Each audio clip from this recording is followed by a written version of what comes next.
بسم اللہ الرحمن الرحیم۔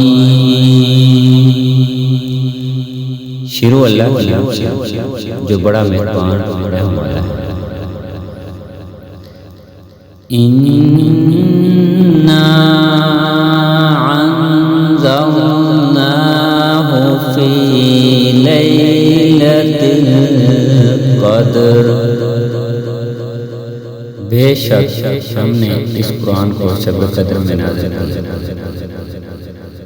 وَمَا أَدْرَاكَ مَا لَيْلَةُ الْقَدْرِ۔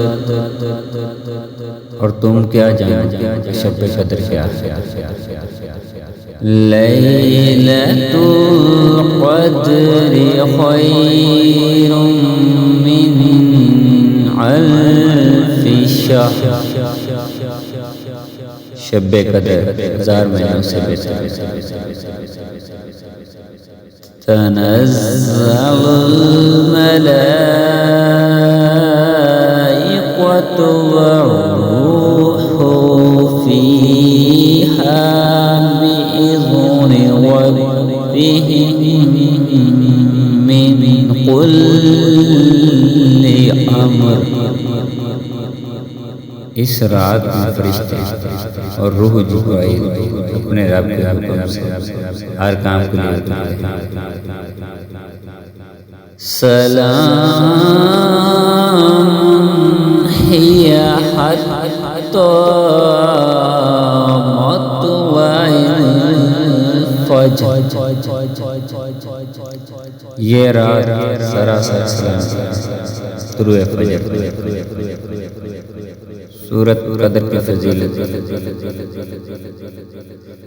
شب قدر کا ذکر سورت میں لیلۃ القدر شب قدر کی عظمت بیان ہوئی ہے جو 1000 مہینوں سے یعنی اس ایک رات کی عبادت 83 سال سے بھی زیادہ عبادت کے برابر۔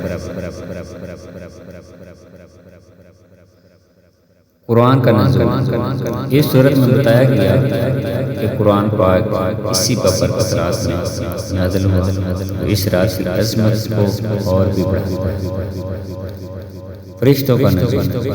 اس رات میں بے شمار فرشتے حضرت جبرائیل زمین پر اترتے ہیں